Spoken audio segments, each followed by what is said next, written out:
let them come. Let them all come down to the den.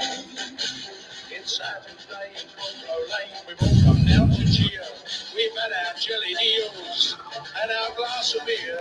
Come rain or shine all the time, our families will bring. And as the Lions run off the pitch, everyone will sing. Let them come, let them come, let them come. Let them all come down to the den. Let them come, let them come, let them come. We'll only have to beat them again. It's the best team in London, no, the best team of all. Everybody knows us, we're called Millwall. Let them come, let them come, let them come. Let them all come down to the den. It's Saturday in Coco Lane, we've all come down to cheer. We've had our jelly deals and our glass of beer. Come rain or shine all the time, our families will bring. And as the Lions run off the pitch, everyone will sing. Let them come, let them come, let them come. Let them all come down to the den. Let them come, let them come, let them come. We'll only have to beat them again.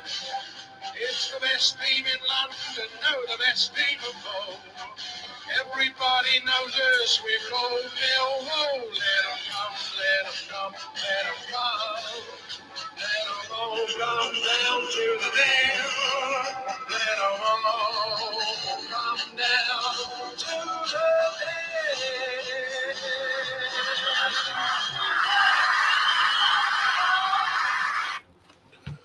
Good evening. How are you? Thanks for tuning in to the Den Debate. I have got ready in an absolute whirlwind record time. I've just been interviewing Phil Barber. Really good chat of Phil. He cracked me up. He was like a grumpy old man. He was about 15 seconds in before he told me that he didn't like Bruce Rioch, and Bruce Rioch signed him. So he joins the long list of 90s Millwall ex-stars that didn't like the manager, but yeah, it got good. It was really good. And fair play to Phil for coming on. I finally tracked him down. Ex-Palace, but he did better for Millwall than a lot of people say or think that he did on reflection. So, yeah, bear with me. Kenny's not in yet. H isn't in yet. And that's because I've literally just set the stream up. We're in a little bit of no one likes his clothing today. It's a little bit, oh, hang on a minute. Just got a better look than you should have done. Just got a chance to see the goods. There we go. And no one likes his clothing t-shirts. A little bit Weekend Defender-esque. But there you go. We're in business for tonight's podcast. I'm currently flying solo, and there's already 105 people in the stream. So thanks for tuning in, everyone. I'm going to actually change that camera because I found earlier that the FaceTime HD camera seems to work a little bit better. It was a little bit more of a long shot, was it? It was. There we go. That's better. Good evening. How are we? Thanks for tuning in. Richard Jarrett, good evening. Wall Lion, 1994, good evening. You're discussing the possibilities of other strikers, Afobe and Isaac Alafe. Stuart McKean just makes it really easy for me and comes in with a moo.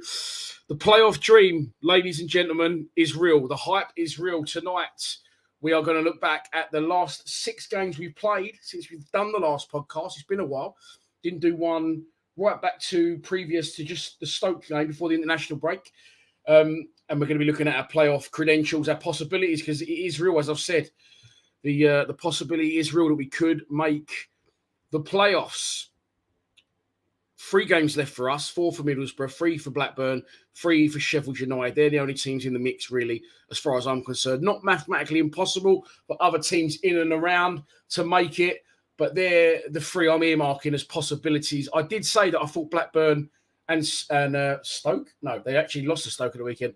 Blackburn and Middlesbrough would tail off. And with Coventry losing as well, it sees us 1 point behind Sheffield United in 6 with 12 points to play off. Let's go straight into some comments, non-football related. Ray Grant says, what was the bar called in Brighton? I went to a really good time down in Brighton, which actually had a knock-on effect in seeing me not go to the whole game yesterday. Can't see what that bar was called right here, right now, if I'm honest. I'm going to keep looking, though. Don't worry, because that's what I like to do. It's called Ollie's Jerk Chicken Shack and Cocktails. Ray, there you go, mate. And you'd never know it was there. You never know it's there. It's behind another pub, which is a really good pub as well. But you wouldn't really know it was there unless you was looking for it. We was obviously invited there. So, yeah, really good bar, mate. Get yourself down there. Just don't stay out till 6 a.m. like I did. And not make the den for a very important day. We're waiting for Kenny. Kenny was in once, and then he vanished. And then H is just coming on shortly. So thanks for joining in. Sorry it is a little bit later than normal. We only planned it today. We want to jump on this hype and keep these podcasts regular. No Anthony tonight either. And unfortunately, I love Anthony's input, but he's otherwise engaged tonight. Maybe he's given a talk on being the Stoke manager or something once upon a time. Who knows? Dave Turner, good evening, mate. Hello, Dan. Hello, gang. Glad it was a hangover that made you miss the den. Yeah, if there's one good reason for missing it, then that is definitely it. Tommy, next few games need to be treated like cup finals. Wins against Brum and Peterborough could well see us make the plus. It's a good point, mate, and it's a question I'm going to put to the boys tonight. I'm just going to write it down in my notes. And it's a question I want to ask you on the stream. How many points do we need out of these next 3 games to make the playoffs? I'm going to go for 7. I'm going to go for 7 points out of the next 3 games. Beat Brum Saturday, that should be easy. We predominantly do well there in recent years, and they are struggling at the minute. And then, of course, we've got Bournemouth away on the last day, but I think they may already well be promoted. And then in between, we've got our final home game of the season against Peterborough. We're fighting for their lives at the minute. Back-to-back wins for Peterborough. See it not mathematically impossible that they could still catch Reading, although Reading not been doing too bad lately. A 4-4 draw against Swansea last time out from being 4-1 down, doing all right on the points. And they look to be safe, don't they? Derby relegated. Barnsley, I also think not mathematically impossible for them to get out this rut, but who knows? Who knows? H has joined us, and here he is coming in. 1 minute. Dan, all right. So I'm just going through my Halloween phase. Oh, hello, mate. No problem at all. How are you? I'm doing all right, Dan. Yeah, good. At the minute, it's just me and you. We're waiting for Kenny. Kenny came in once. His mic isn't working. This can happen. I've seen the BBC and the Sky Sports fuck it up, mate, live. So we're more than entitled to. How are you? Yeah, good. Yeah, good. Especially after Saturday. Took your little boy as well, didn't you? We discussed it. Yeah, Breathe, I mate. did, Breathe. mate. That was interesting. I think, to be honest, you probably could have done better in the first half, couldn't he, than some of the people out there? Yeah, look, it's an interesting one because they did dominate possession, but I didn't think, not from the start. I think from midpoint of the first half to the end of the first half. But we still created some serious chances in that first half. You look back at the highlights, which is unlike us almost. We've almost fallen into this pattern now, haven't we, of playing not particularly well in the first half, or maybe we're trying to suss teams out. And then second half, I don't know, it's like Gary Rowett hands out a few slaps at half time, and then all of a sudden we're a different team out there. I mean, I guess the only performance recently where that hasn't happened was Swansea, which was a bit of an anomaly, to be honest with you. I've seen a lot of stuff on, obviously, we've sold out Birmingham now, getting more tickets. People are getting quite excited. We were joint 6th, weren't we, just before Sheffield United went and got a point at Bristol. But for me, I think that Swansea game is going to come back potentially at the end of the season to bite us. I think that was just almost like a bridge too far. See, we had a little blip, didn't we? We're going to look into all these games that we've not covered since our last podcast. It seems. I always think I said I'll try and keep it regular. That's why I started that WhatsApp group. But it's been 6 games since our last podcast. We've taken 15 points. Sorry, out of a possible 15 points, we've taken 8. So not great, but in my mind, it was a lot better than that. Not terrible, but look, good for us still. But from where we was, it has tailed off a bit. What do you put that down to? I mean, I think there's an element of fatigue in there. We kind of crawled towards the break, didn't we? Yeah. There was a lacklustre performance at Stoke. And they've been a bit of a nothing since Christmas, really. I know Joe Allen's been injured for a bit for them, so they haven't quite been up where they need to be. I don't know. I just think that the injuries are just going to take their toll in terms of the other players are starting to look a bit tired. I mean, I think unfairly, Billy Mitchell get a fair bit of criticism over a couple of his performances, but, you know, the kid's, 21? He's played near on 40-something games already this season. Massive learning curve for him, and he looks like he can cut it with anyone in the division, really. You know, I think that he could go on and become an outstanding player. And I don't think, this is a big call, but I don't think I've seen somebody as comfortable from their debut as him since someone like Tim Cahill, who's come through our ranks. Do you know what I mean? Like, just, and think what he went on to go and do. And obviously, you know, he's not being allowed, I don't think, to be as attacking, and obviously, you know, player as we would like. I think there's definitely an element in there. So it's interesting to see him and what he does next season. But I've seen a few things about people saying they should play Ryan Leonard in front of him. I don't see that at all. I think we've missed the trick of, a lot of our fans have missed the trick of him massively. I think that sometimes you want what you haven't got, because Ryan Leonard used to get a lot of shit, especially on this channel, not just from me. And now, because he's not been around it for a while, he's been injured, everyone's going, why isn't Ryan Leonard playing? Do you know what I mean? But interesting you should say that, because I'm going to jump ahead of myself a little bit in hope that Kenny finds his microphone. This is an interesting one from the weekend. So saying about Billy Mitchell and potentially being, you know, too good for our club, eventually maybe moving on, which I think he will. What about that? David Moyes and Thomas Frank at the Den this afternoon. Now, you know, it's local to both of them. They're both London managers, but who do you think they had their eye on there? They would just come for the fun of it. Moyes would be watching the West Ham kid at Hull, right? Oh, right. Yeah, I think my old man said that to me earlier. Someone on loan there, is that right? Yeah, that's right. Yeah, the kid that went down early, he was on my wing in front of me, actually, that went down looking for a free kick early on, and the referee told him to get up, and he got really upset about it. I think it's him, isn't it? Loftus, somebody or other. I don't know any West Ham players, but I'm pretty sure that he probably was just checking in on the progress of him, but he may have had his eye on a couple of other people. You never know, do you? Obviously, Jed Wallace being in the shop window and then being injured, maybe it helped him. But that's it. Yeah, I saw a photograph of him, so I know David Moyes was definitely there. That was on Twitter from someone that I follow. So I don't know, but you know what? Not being funny, but what a great second half performance, and we could have had. I think we could have had 7. I think what we hit the bar twice. Keeper made a worldie. What I did like is when Ollie Burke come on, he looked really lively, and I thought he fitted straight in, and he looked like he had confidence, and he was moving the ball with pace and doing all of those little bits and pieces that you just need from someone who, say we are drawing with Birmingham and we bring him on with 15 minutes to go, he can just provide that bit of spark, that bit of energy, that, you know, that pace that we might need. I just, you know, they're the kinds of players that really make a difference in this kind of a running. I agree, mate. And I said this, I just put a video out about half an hour ago in between interviewing Phil Barber and this, that I like Burke. He's got a lot of potential, definitely. And he looked like he gassed out a little bit at Barnsley, but I think the option there to bring him on is even more exciting, because he's got pace to burn. He can beat people over 90 minutes. So when he's coming on at 70, 75, 80 minutes, he's got even more in the tank than, you know, whoever he's up against.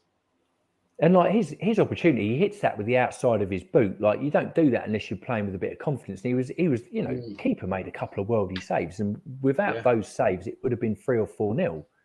Before, because I'm not, well, they might have got a consolation, but obviously it was a lot more nervy towards the end than it could have been. There he is. Can you hear me?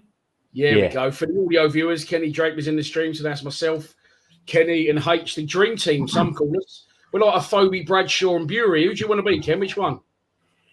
A Phoebe, Bradshaw and who? Bury. I'll go for Bradshaw. No, I'm already taking Bradshaw. It has to be someone else. No, I'm joking. I'll go for Berry. I'll tell you what, talking of strikers you love, Bradshaw's one.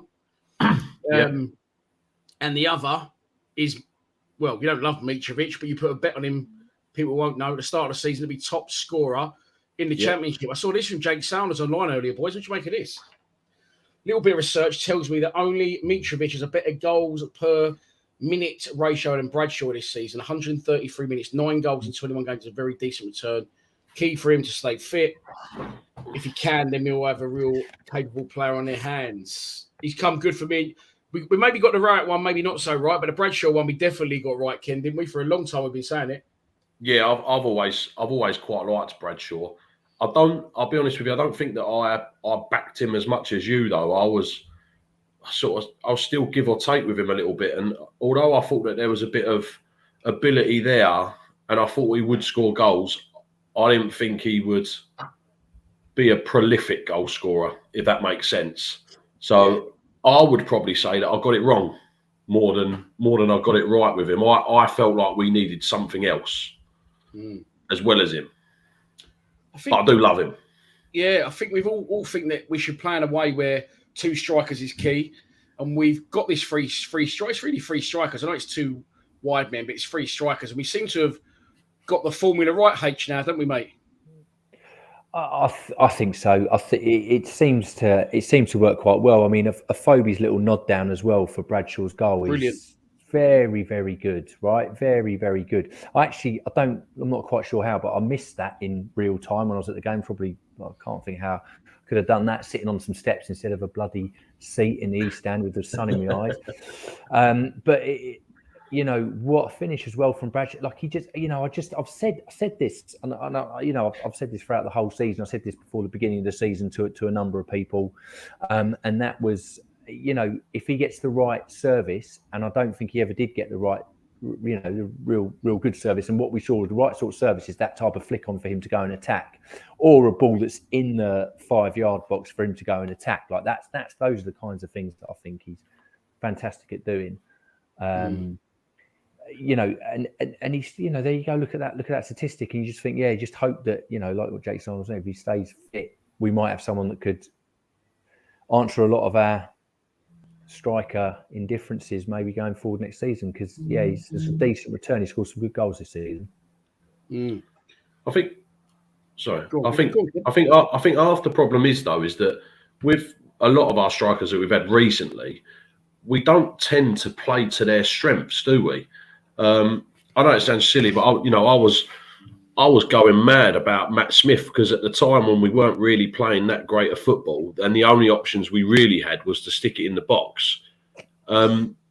We would only start crossing the ball into the box once Matt Smith had gone off, and it was just weird. But we seem to be. I mean, I'm not Afobe's biggest fan, and one of my biggest criticisms of him is he doesn't header the ball. And he still didn't jump though, Ken, did he? For that? No, true. I've got to find a negative for it. Thanks very much.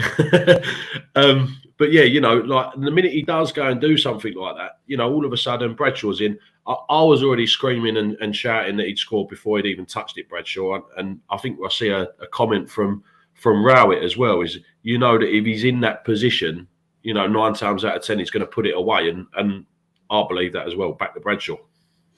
Yeah, both of you, by the way, took your young children to the games. Ken, it was your girl's first time. I don't think it was your little boy's first time. But how was that for you boys? How did they enjoy it?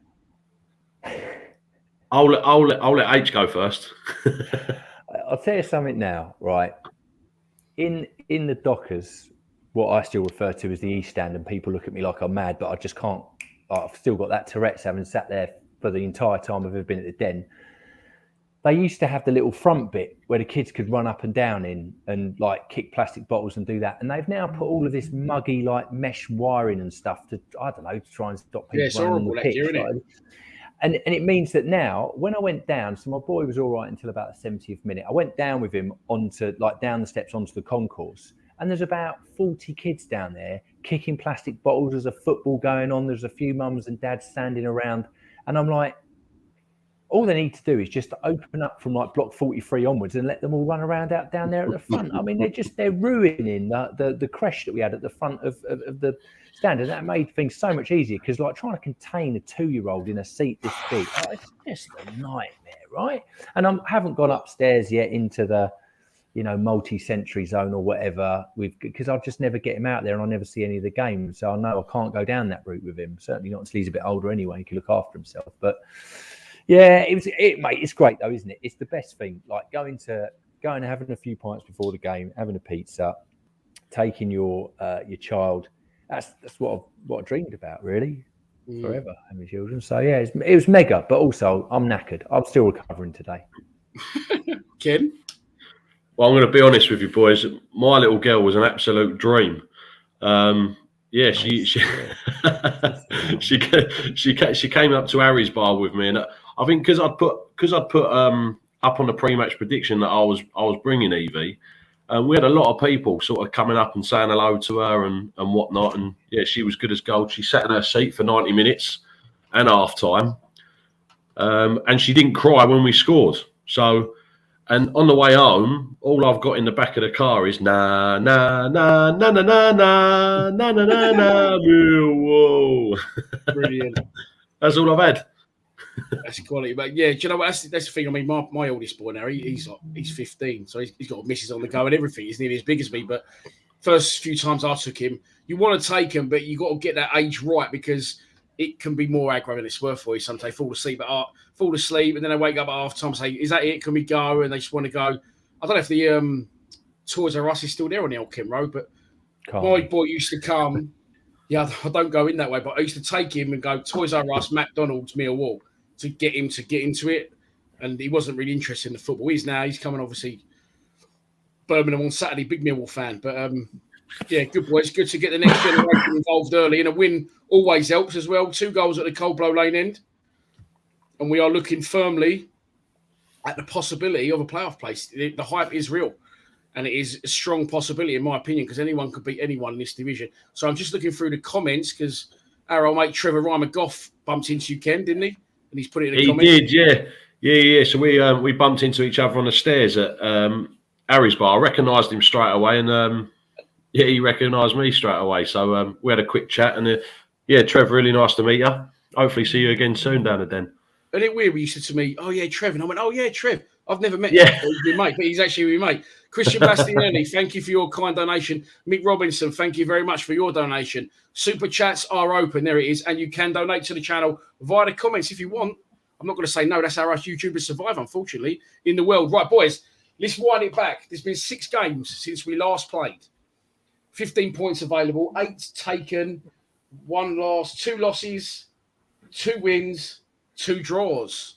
And we're going to wind it right back. It's been a long time. I didn't realise it had been as long as this. But the final game before the international break, Stoke City away, and I think our first defeat in 10. H, you're shaking your head. Just ran out of steam. I think just injuries and everything. I can't even really remember much of the game, to be honest. 2-0 loss. Was you there?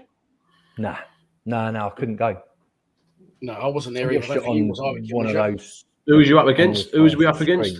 Hull 2-0. It's just one of them days where nothing went right, and then we could have got back into it. Bradshaw came on off the bench after his injury, and then Jeb missed the penalty, didn't he? Yeah. That's right. That was not good. So we ran out of steam there. We usually, I feel, go into an international break thinking, fuck, that's come at the wrong time. But it seems to come at the right time, Ken, didn't it, to recharge the batteries and get a few people fit. Yeah, I think that we had quite a few players who were just on the brink of coming back, weren't they? And what Rowett probably would have done is he probably might have had to have chucked them in early, but them couple of weeks just sort of gave us that extra little bit of time just to get everybody, fit, getting back to match fitness, etc., and kick on for the rest of the season. So, yeah, for me, I thought the break came at the right time for the sake of players, etc. And then off the back of that, I mean, the next one we've kept that chat brief, but the next one was Luton. Fuck me, what couldn't I tell you about Luton? I was in bits. I was ill. I weren't gonna go, but my boy really wanted to go, so I went. I crashed my car when I got into Luton. Got flagged down by the police and the guy's car I hit. I got a parking ticket for parking in Lidl's for longer than I should have done. I knew that was going to happen, but I was running out of time before kick-off. I then took a chance and farted in the ground and had to run to the toilet and missed Benicophobe's second goal. And then we got frog marched by the police escort. We still about 9 hours to get out of Luton. Other than that, it's a good day, though. It was a really good game. Yeah. What was that? That was 2-2, wasn't it? Was it 2-2? 2-2, yeah. You weren't there, Ken. Was you? Did you go with Luton? No, again, watched it on a dodgy stream. I was gonna get a ticket, but then I think just like Birmingham, I left it a bit too late because I'm in iron at the moment because when I've got Ted, it's like, do you take a 2-year-old to like these away games?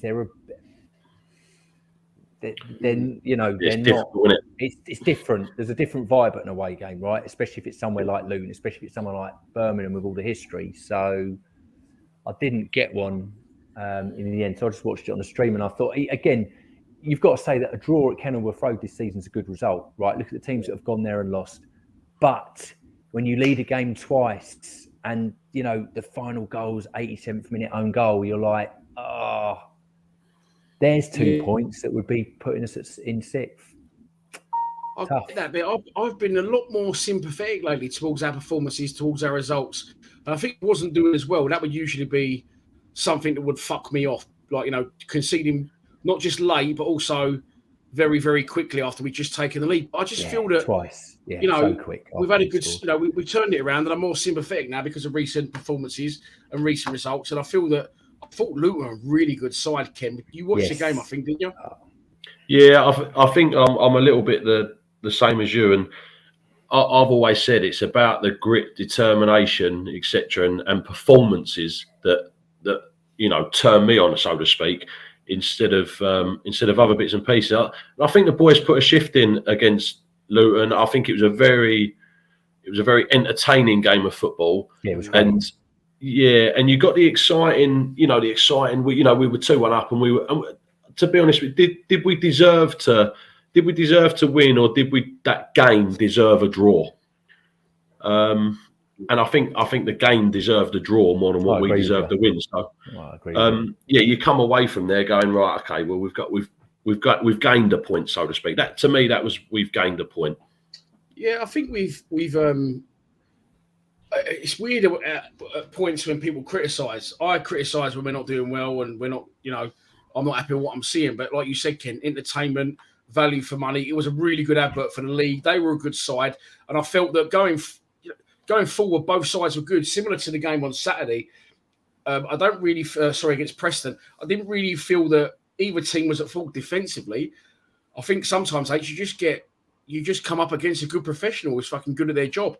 Similar to that Johnson for Preston on Saturday, and the guy who scored the first goal for Luton, is it Addy something? I can't remember his name. Yeah. You just got to hold your hands up and say, I've come up against a good player here. Do you know what I mean? Yeah. Luton have been beating people at Kenilworth Road all season. Teams top six sides have been coming on. I think QPR lost there just before us, didn't they, on Sky? Or 2-1, was it, or something?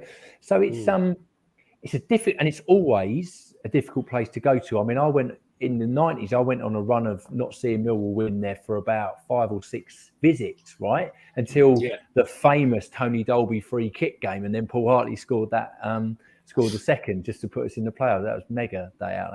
But it's always been a challenging place to go to. I mean, obviously they have had a bit of a fairy tale, dropping out the league, coming back in.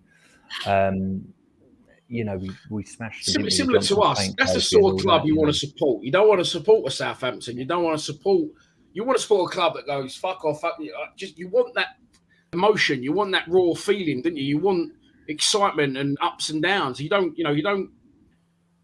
watch shit on the telly just to be like, it's something's on telly. You want to be entertained. You want to feel these emotions. That's what we're paying our money for. That's why we're giving up our weekends and integrating our families. You know what I mean? I think the Luton is definitely it is almost like another Millwall, so to speak. It's about working class people. Based on where the stadium is, the worst thing though that could probably happen to Luton is that they go up to the Premier League, they get a load of dough, and then they move their stadium somewhere that gets knocked down and put into houses. So it's one of them. You'd probably rather, and you could probably fit 10,000 houses in that stadium. Well, it's already 3,000 on the fucking land. It's a shithole, but it's the best shithole ever. I love it. Yeah, exactly. If people say that about Millwall, Millwall's a shithole. Yeah, I know, but it's our shithole. It's what we love, and credit to Luton and Luton Town and their fans, and they've had a fantastic season. Yeah, just going. May I just say this against arguments with very little budget? Yeah. Well, yes. I was going to put Huddersfield in that bracket as well. Maybe they've got more money than I've given them credit for. Maybe they're bigger than I've given them credit for. But before we move on, just quickly with H and what he thinks about, our budget and Luton's budget. And well, look, we're competing. We're not at the wrong end at the minute, are we? But just a shout out there because Billy Mitchell visited the House of Commons today. I know he went with Steve Kavanagh to collect his PFA Player in the Championship.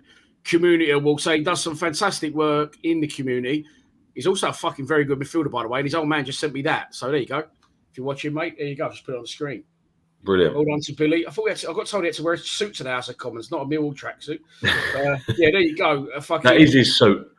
It's his outfit. A stellar fucking professional, mate. 21 years of age. Unbelievable on and off the pitch for me. But, right, H, you nodded when you said about on a small budget, and Kenny was alluding to, it is possible.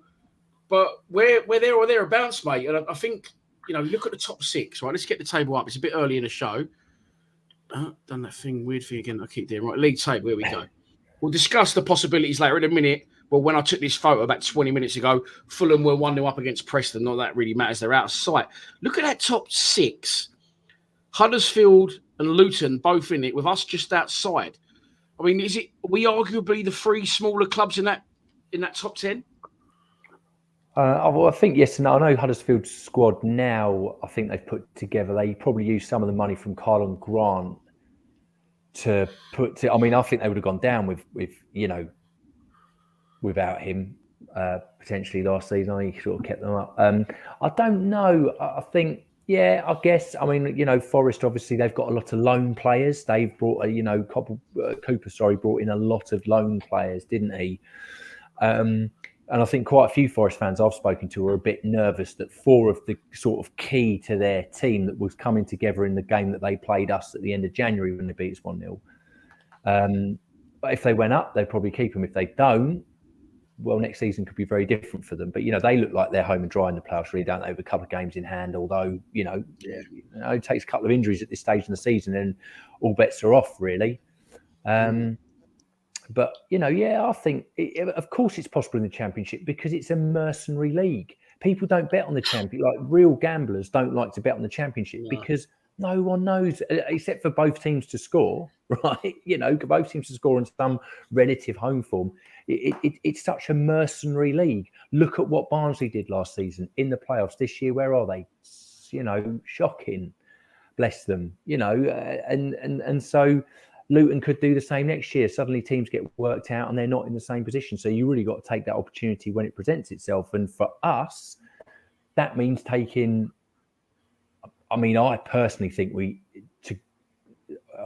can't even say we've got to guarantee it because Sheffield United have to slip up and up. They've got a couple of challenging games, right? They've got to go to QPR, which they could easily get a draw down there. QPR are probably still going to need to win that to be in the playoffs, etc., etc.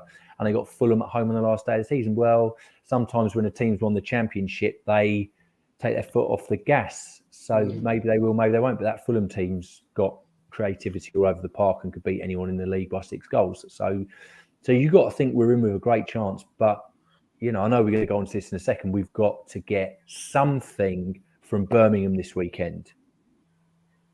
Yeah, we have. We'll get onto that shortly and how many points we need. I've got all the fixtures remaining, every team in and around it, who they've got. So we'll reflect on that later. Stephen Ball, thank you for your donation. Right, so off the back of the international break, 2 games since we did the podcast in so far, lost to Stoke, drew at Luton. People started to say it's fizzled out. But at this point, and Trev said, I've turned from Rowett's, I've turned from Rowett out to his best mate. Well, that's because the team's turned it round, Trev. And since we have got in this position, I've actually said, okay, I feel we've now turned the corner. And I feel that it could be us now, like H says and Kenny say. It's possible for any teams in and around it. I don't see, for the first time in a long time, with the exception of Fulham, like H says, someone that could stop us. I think we're getting that bit of luck now about us. And I think we are better than, or as good as most sides in the division. We look exciting going forward. We're scoring goals.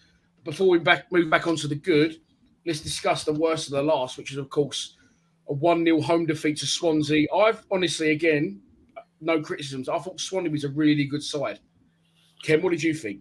Yeah, I mean, a lot of people. I didn't go to the game, but I watched it just like H on a dodgy stick. But a lot of people were saying that we should have got something out of that game. But watching it on the telly, I thought Swansea played like Barcelona for 90 minutes. I'll be honest. I thought they were doing exactly. It was so simple as well. It was so simple. They could stand there with a ball right in their half and just wait for someone to press pass, and they done that all game, and we couldn't keep up with it.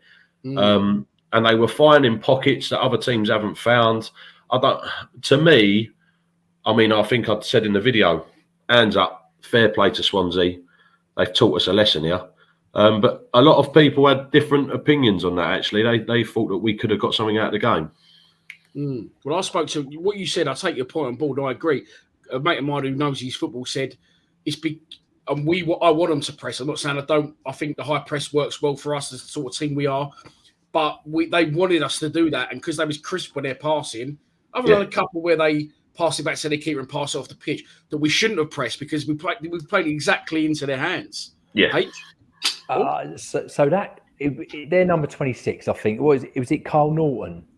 He just ran the game from I couldn't even work out what position he was playing. He was playing like centre back or something, but he just, every time he got the ball, he was just knocking it to the keeper, running the other side of, whoever was up front that night. I can't even remember. But, the thing that I would say is I went with a mate. I met a Swansea fan before the game that was one of his mates, and we were talking, and he was like, I've got no idea what's going to happen this evening. And when I met him after the game, he was like, yeah, we did have a lot of possession, but actually you could have had 3 or 4 goals on another night. That Saville, weird scissor kick that he did, and it went over the bar, and he was like, you don't know how close that was. There's one chance. And, we missed 3 or 4 chances that on another night, the ball bobbles another way, and we come away with a victory there. And I was sort of starting to think, our luck's not in. But I thought, I found it a very frustrating performance. I was very negative after that game, actually. I was like, I was a little bit the other because I feel that Rowett recognised the problem. I feel that he tactically changed it to try and make a game of it, and we did actually make a game of it. We did. We lost 15. Yeah, Adam. And like you said, H, we had the chances. We just didn't fucking take them. Nah. Poor finishing again. Yes, 100%. Right. Okay, so that's that sorted. And then people are saying the dream is dead. And I'll be honest, at this point, me and you say a lot of same things, Ken, don't we? We always seem to agree on stuff and have the same train of thought. But I thought, it's not done yet. We need to go and rectify and put to bed a few fucking demons like Barnsley. Don't think we've beaten them in the league since 2012. And we go out and, again, people going, well, Barnsley was shit. I'll stick up for the manager and the team. You can only beat what's put in front of you. And I watched them against Fulham when they drew 1-1 at Oakwell. They was looking good. They're fighting for their lives. They're a relatively, well followed, potentially not big club, but they've been in the Premier League. And I thought we was, everything we wasn't against Swansea, very, very clinical. Yeah, I think when you're pushing to try and get, because let's be honest, it's that last playoff place in my opinion. The last team you probably want to play is a team like Barnsley. I've always said this. I'd rather play your QPRs, your Nottingham Forests, or someone like that at home. I'd rather, because the crowd's going to come out for it. It's a big game. We're all going to get behind the boys, and we'll probably get a performance. But when it's just Barnsley, because that's usually the thought process, isn't it?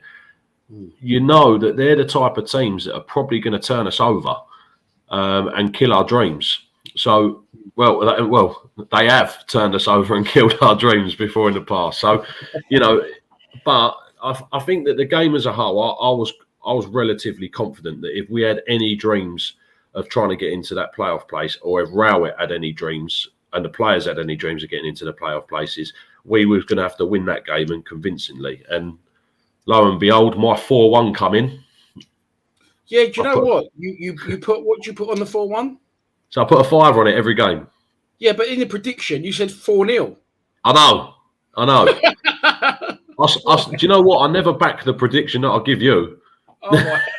I always do 4-1. 4-1, and I was like, he's got a fair play to him. He's on top of the chart. And then when I checked it, You said 4-0. I'm like, Yeah, I know.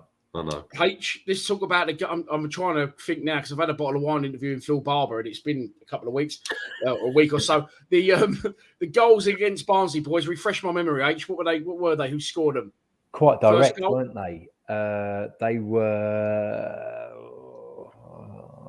because Afobe scored that one in the 3rd minute. Danny Mack. Yeah, Danny Mack got 2, didn't he? Two Danny headers. Mack got the first goal. Yeah, talk us through that goal, H. Good work from Malone and Jed down the left. Jed Wallace. Yeah. And proper brave. Do. Danny Mack. I mean, I'm not being funny. The second one as well. The bravery to go for that header, which was at the far post. The keeper was coming out. I thought he was going to knock himself out. He come steaming in, and managed to get that header at the far post. But what I thought was interesting is they were those sorts of long balls across, and the third one was a diagonal ball up from the back, like the old kind of. That's that free kick we do where Malone takes it. Yeah. We started doing this free kick when flick it on when Jed was injured, so he wasn't obviously on free kicks. So Malone does his like Johnny Wilkinson like stagger and run up. Cooper starts offside, comes back to onside, gets the flick on. I don't know how that works actually, because he always looks offside when he gets knocked anyway. And then Phobie tucks the fourth one. I think the third goal was Ollie Burke off his kneecap in the goal. That's but a really convincing performance. Really convincing performance, boys, wasn't it? Yeah. It's just literally just what we needed. Yeah, and I praise the team at this point. People go, you got to be beating Bars. I think I moan, and I think Kenny moans at the right times. I don't moan if we're doing well. I moan if we're doing shit. That's how it's supposed to work. If we're not performing, if we're not putting shifts in, that's when you're supposed to moan. If you're getting what you should be getting served, desire, heart, it's okay, results is nice as well, then that's when you don't moan. Am I wrong, Ken? I think I said to you on the phone, right, and I stick to my guns here. I'll be back. The little guys I'll be back. Apologies. Come you guys. Oh, he's actually left the stream. All right, fair enough. Go on, Ken. Sorry. He's just about to get shouted at by the missus. I think that a lot of people, when we were calling for Rowett I want Rowett out, and I meant it. I truly meant it. The thing is that who was wrong in that situation, right? Because there was a lot of people that wanted Rowett in when we were 10 unbeaten, 10 without a win or whatever it was. Yeah, and playing horrendous football, right? But everything that we asked for, or what I said that I wanted from my Millwall team, and why was this not done and why was that not done, is now being done. Right? So was I right or was I wrong? I was right. Well, he was right, because it wasn't as if he was new in the job and he was being impatient. He'd been here 2.5 fucking years by this point. Exactly. And exactly. It didn't look like it was moving anywhere, did it? But he's fucking turned it around, to be fair. And I'll tell you what, I know you're going to go on to it in a minute, but the game against Hull, what you found actually is in the midfield area, he was playing George Saville was more of a CDM, because usually he drops Billy. But what actually was happening is that George was doing the sort of defensive work, and you had Billy running around like an headless chicken trying to get the ball. And if it ended up getting past him, then you had Savs just in front of the defence. In the first half, anyway, that's the way they were working it. And that worked a lot better, in my opinion, than Billy dropping as a CDM and Savs doing the work, because Savs can't do that type of intensity that Billy does. You know what I mean? Yeah, you're right. So yeah, it worked out quite well. What do you think on that question as well, or on that subject? What do you think our best central midfield pairing is? I thought Keith-Beld and Mitchell, but right now I'm thinking leaning. I like that as a combo. I think three would work. I think Keith-Beld to break it up, Mitchell to do the running forward and back and distribute the play, and then Saville to push on. But obviously our formation's working, so I can't knock it. But what's your ideal scenario, central midfield pairing? It's really, really difficult. It's really, really difficult. And I can tell you I had this conversation with Billy Mitchell's dad, actually, on Saturday. And my opinion on the midfield is that he keeps changing it. because he does keep changing the midfield, doesn't he? That them 2 or them 3, whatever he does. However, the only person he never changes is Billy. And that must be testament to him. Obviously, he's just gone and picked himself a trophy up. So, what do I know? However, my opinion, and like I said to him, was him playing every game of the season, I don't think benefits him at all. I think we do need to switch it. And the reason why is because he is young and he is going to be prone to making a mistake. And when he makes that mistake, it's magnified so much more. And then I think he starts getting a bit of stick from Millwall fans that he don't deserve. Yeah, so that's a very interesting point. And what I'll say is this: we was getting grief for digging out Rowett, but I've seen people crucify him and other young Millwall players. To me, that's fucking worse than digging out a manager that's currently in charge of us. Do you know what I mean? Yeah. I don't think Billy deserves the criticism that he gets. Look, we all have an opinion. Listen, if he's going to pass the ball back, for instance, and it goes back to a striker and the striker scores, he's going to get a bit of stick for that. But if you look at what he's managed to do over the season at his age, and let's be honest, with very little experience, it's actually quite remarkable. Yeah, it's actually quite remarkable. But unfortunately, he's going to have to expect with that, he's going to get a bit more stick. But I think he's done a brilliant job, and I think that award that he's got is well worth it and well deserved. Yeah.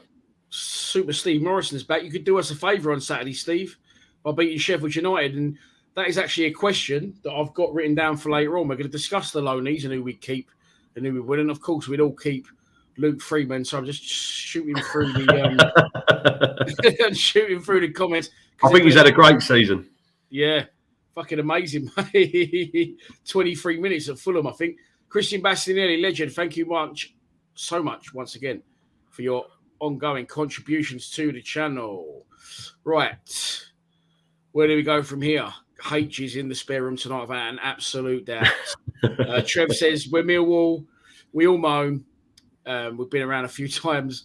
I think we're fair to moan the style of football earlier this season. For me, the injuries helped Rowett. Yeah, he's bang. He had a chance. He had a choice. Yeah, he didn't have a choice, did he? He had no choice. Well, look, we have said that. We have covered it a lot of times, and I've been, informed by people close to me that maybe we do too much Rowett bashing in the podcast. So we're going to avoid that. But again, look, at the minute, I've got no criticism. I feel we're flying. I feel we're in with a real fucking chance. People talking about the playoffs as well. We're going to get into that and who we'd like and will we do it if we do get there. But before that, we're going to talk about the Preston game. Again, me and you, Ken, without H in the stream, we're a little bit of a loss because, oh no, actually, I think this was a game we did disagree on. We disagreed on this, yeah. Didn't we? Yeah. Listen, I thought Preston, I really enjoyed it. And maybe I'll draw off what I'm getting in the stream. If I'm talking about fucking who's drinking what and who's going where and just general bollocks that I sometimes like to talk, that means not a lot's going on the pitch. So it means, I'm getting distracted because nothing's really happening. And I'll try and fill the stream with just, as we all like to know, fucking short story long. But I thought it was an end-to-end game. I thought, again, it's a good advert for the division. I thought both sides attacked well. I thought we had a poor start, I will say that, but to come from behind and claw it back and then really, I felt we should have won it. And I thought with them off back-to-back wins against Blackpool and QPR, which put us above QPR, with us winning as well, of course, against Barnsley, I thought it was a really good game. But, again, this is the glory. I went on the group chat afterwards, and you was like, no, you're talking about it weren't good. No. But I seemed to be in the minority that day. I thought it was really I think the only thing that I could put it to, because when I listened to your video, I was like, he must be off his nut. Like, that's what I thought. But obviously, that was this Saturday night, but not that Saturday. But this is the great thing about football and doing things like this, because it's all about different opinions. And I was absolutely fuming. I thought it was a horrendous game, and I think what I took from you is that it was almost as if you was a neutral supporter in that game, you would have absolutely loved it, in my opinion. However, as when I was watching, it was just so frustrating to watch. And look, not that I'm a championship level manager, not No, but you know, I coach teams, I manage teams, and why is it so easy for me to see things, but he can't sometimes? And that's the same argument we was having 6 months ago. And I just think in that Preston game, he could have done things so differently, and we could have taken the 3 points. And that was the decision. That was the time when I thought we're not going to make the playoffs. Yeah, see, the other side of that, as we know, I said I thought it was a good game.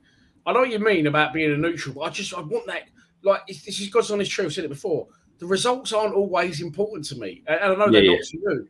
No, but you know, I feel that was a good point at Preston. People say, "Well, that's it now. It's fucked," but it wasn't, because results around us went our way again. We made another point up, and there's still time. But I thought it was a really good game. I thought that Johnson for them was really good. It was the poor start for me. Murray Wallace own goal, which I don't really feel we can blame him for, because I had joy down there right before that where they cut in the box. Billy made that really good sort of block tackle to stop it, but then it happened again a couple of minutes later. I love Danny Mack, but I thought that was following on from his best Millwall game. I thought that was his worst. Yeah.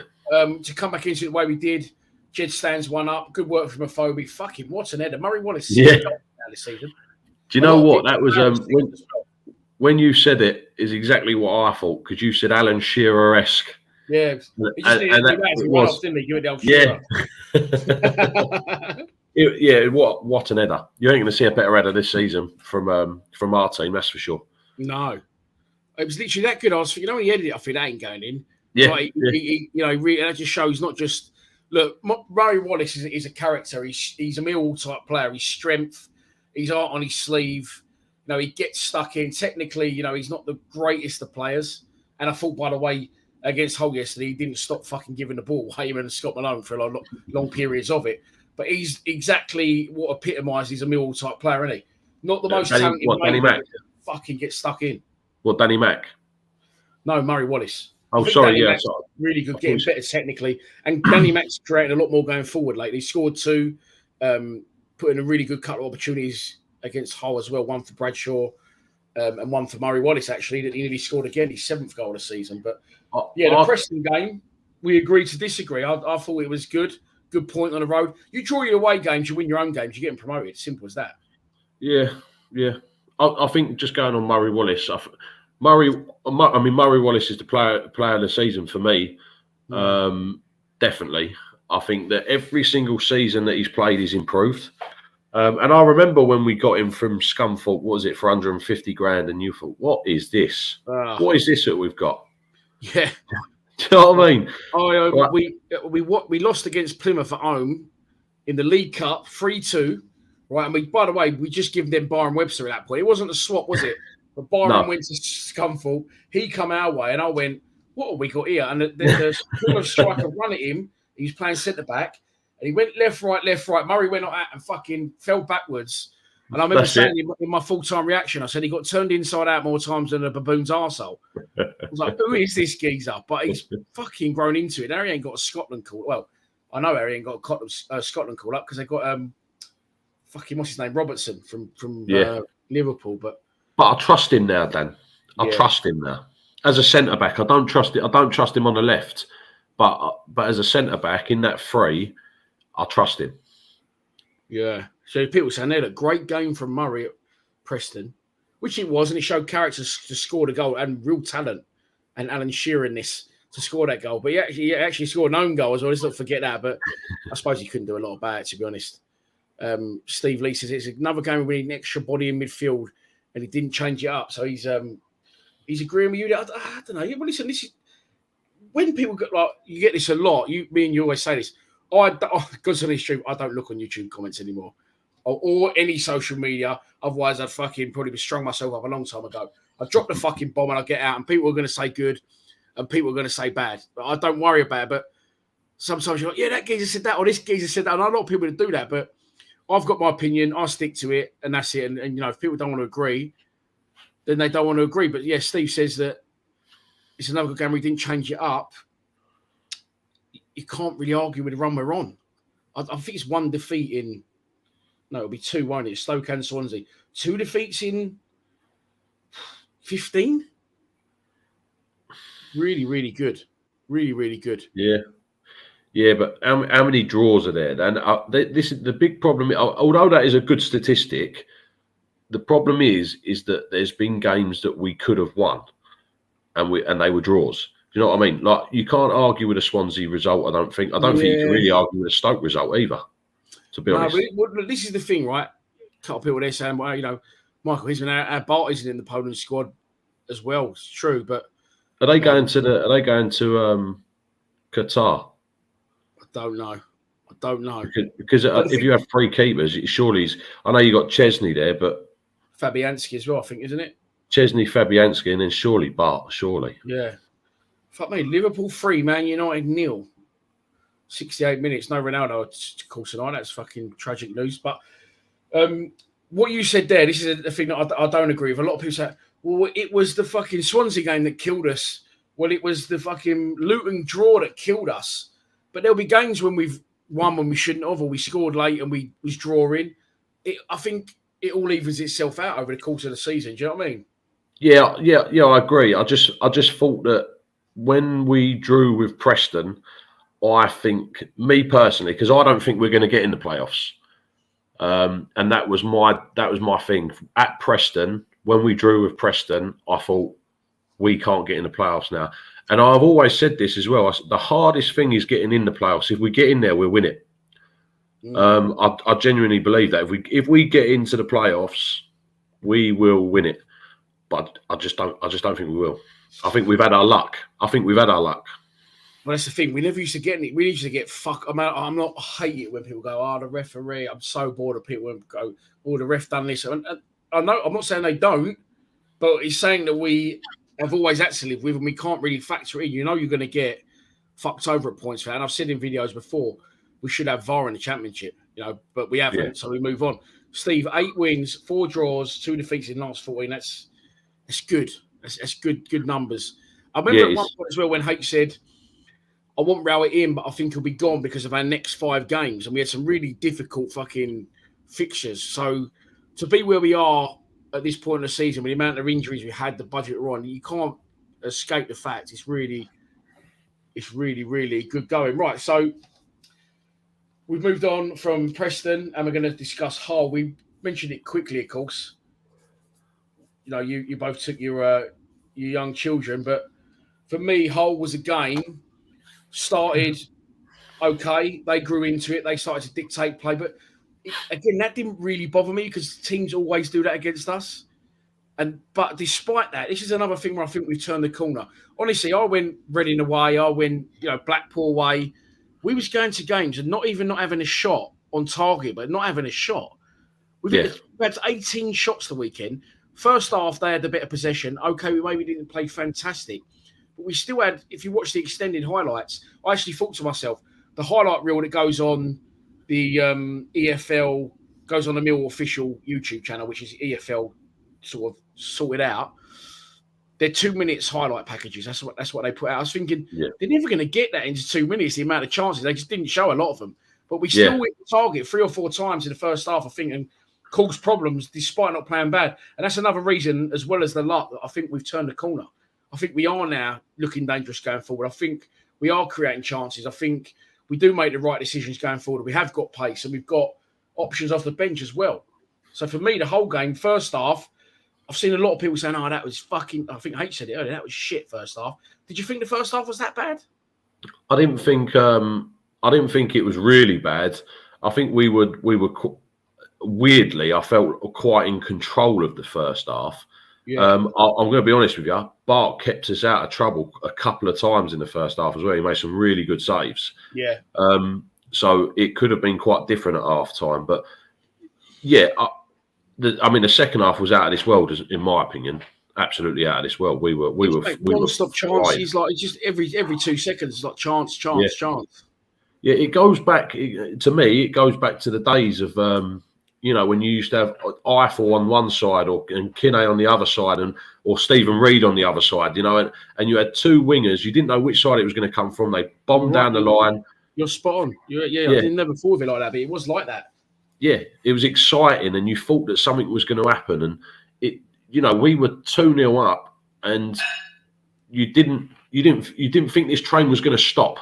Where again 6 months ago we would have scored one, right, and we would have been sat back for 70 minutes, Mate, and we would have let a goal in. Yeah, you are, because I never thought, because I was watching the game, 83 minutes, and you got Mitchell and Saville chasing down their defenders in the box like fucking lunatics. It's like, Yeah, they're not happy with 2 goals here. They're not, we can't get promoted on goal difference because our goal difference isn't that great. But they're just in the zone. They just want fucking more. They want to keep this spam wagon rolling. Do you know what I mean? Yeah. And people like Mitchell and Saville were not allowed to do that at the beginning of the season. Now, don't get me wrong. I don't think that Rowett has bought into the Millwall way or anything like that. But I think he's almost had to let them go, Dan. I think he's had to turn around and go, right, take the shackles off, because you're doing it anyway, but let's try and do it in a more controlled manner. So his way of giving it a controlled manner is, let's be composed and strong in the first half. Let's make sure we come in 0-0 or better, and then what we'll do, because the worst thing for us to do, in my opinion, is score in the first half. I think that's worked now as well. Like, I think the players are on board with it. Like he said it, let's get it at 0-0. And before, we'd all boo. But now, 0-0 half time. Not a problem, because we fucking know what's coming now. Yeah, exactly. Yeah. That's what I mean. If you go 1-0 up before or after in the first half, I am absolutely petrified for the second half. More away, I'm petrified. But I'll tell you what, if we go in at 0-0, I think we're winning this. Trev, our old mate Trevor, who I've never met, but you have. It was a game of 2 halves. The first half was pretty poor. Could have been 2 down. Reckon Rowett must have given them a kick at half time. We started pressing and taking players on. Bradshaw first class. Bradshaw, yeah. See, I don't think it's that poor, Trevor, I'm honest. I feel they dictated play, but we always concede a lot of possession. 2 down. I remember the good save from Barty's near post. And look, Barty's brilliant, but this is what you get after having a fucking, I nearly said C then, having a dickhead like Jordan Archer in goal before that. Barty's our keeper. His job is to save the ball. And that's what he's good at doing. With his feet, I wouldn't like to see him cut rug on a dance floor, because he can't fucking move his feet for fun, for toffee. Sorry, not for fun. But he's a good goalkeeper. That's what he's there for. Keep the ball out of the net at pivotal times, which is what he does. But this goes to Bradshaw. I mean, it's a chat for later down the line. But while we're on the subject, he has come back from injury like he fucking never got injured, if not stronger. Well, and a knee injury, Dan. As you know, I've had an ACL thing, and my knee goes probably every 2 months. So how he's managed to come back after like 2 months and play like he's never had a problem with his knee, I do not know. No. Yeah, he's been absolutely blinding. Bradshaw, if you're listening, my 12-year-old son would like a signed T-shirt. Get at me with that, mate. Thank you. Not just a T-shirt, a match-worn shirt. Yeah, match-worn shirt would be great. Brilliant. And as we know, Tom Bradshaw does watch Lions TV, because his missus tagged me into him watching the video with a big smile on his face. So must have been watching me and not you with a big smile on his face. Right, that is the fixtures since our last podcast, our results. 8 points out of 15. In my mindset, it was better than what it says on paper, but I still think we're in the mix. I still think it's going to be happening. Simon Patterson, legend, thank you so much for your donation, mate. And you said Millwall versus Nottingham Forest playoff final. First thing that pops into my head was, firstly, how horrendously ugly their manager is. He's only, he used to be a model. He used to model balaclavas and hand cream. And, and secondly, that fucker, I ain't even going to say his name up front, but you know who he is. Pew Beard, I like to call him. I think he's injured, isn't he? I think he's injured. Is he good? His beard's stuck in the fucking door. I'll tell you what, though. Because like I said, I don't fancy us to get in the playoffs. But if we do, I fancy us to win it. And I would honestly, we had Forest in the playoff final. Firstly, what a game, what an atmosphere, what a playoff final. Mate, I've just, honestly, the nipple's just gone erect. Think about it. The dream, listen, it's not even a dream anymore. Could it? It's the possibility is there. We're going to go to Birmingham on Saturday. They've lost 3 straight games, conceded 12 goals in those 3 games, lost 6-1 away at Blackpool on Saturday. I'm shitting on my preview a little bit for Thursday. And Lee Bowyer, Rat Boys on the fucking Cyril Sneers on the verge of leavism, beardism. Right, Steve Lee's. This was one I said earlier in my video. and I knew you'd help me out. What a legend this man is. My stat man, Steve. The other stat I asked for was earlier because what I asked. Yes, I am that sad. At the Den, goals at the way end this season, 8. Goals at the Cold Blow Lane end, 21. What did I say to you earlier on the phone? Yeah, you said about that. I think you said 5 and 20. 5 and 20. I did, didn't I? I guess. Yeah. That is fucking crazy, isn't it? Because I sit right at the end of box 1. I literally sit under the scoreboard. So in the second half, I'm like my fucking mince pies. I'm like, what was it in the away game? And I went, who scored that? Who hit that shot? Is QPR. I went, who hit that shot? Was that Ojo? You went, it's Murray Wallace. Yeah. I was like that. He's getting all these bad boys. that is crazy, isn't it? And that's buying into the Rowett theory or the Rowett, what he's implementing. Man, the goals, 8 at our home end. I'm sure 2 of them were in the first half against Birmingham as well. Mind you, I'm going to say something. And not that I'm going to make you do it, Steve, because I know you probably just like enjoying watching our faces. No, he loves it. He loves it. But if you went season to season, let's say, forget the COVID seasons, but, say a few seasons before that, it probably wasn't much different. We've always predominantly done better, haven't we, going towards a Cold Blow end. Because I'm exactly the same as you, apart from I sit on a Cold Blow end. So, I'm used to the what do you call it? Ball coming this way. After fucking 21 to 8, I'm considering sitting in the Cold Blow end next season as well. I'll tell you what, mate, we've seen some good goals here. The Sean Cummins one against Leicester, Murray Wallace one against Everton. Yeah. Oh, yeah, true. Maybe it's not just this season, then maybe it is others, but yeah. For me, in my mind, that is Stark. There you go. Super Steve in again. Legend, mate. Thank you. At home, first half goal, 6. That is fucking phenomenal. I actually wish I asked you this earlier, Steve, so I could put it in my video, but my video's out. If you haven't already, have a look. And if you're a Patreon, by the way, which you can become, the quizzes will be coming back in the summer, and I will put up the uncut Phil Barber Lions Lounge tomorrow.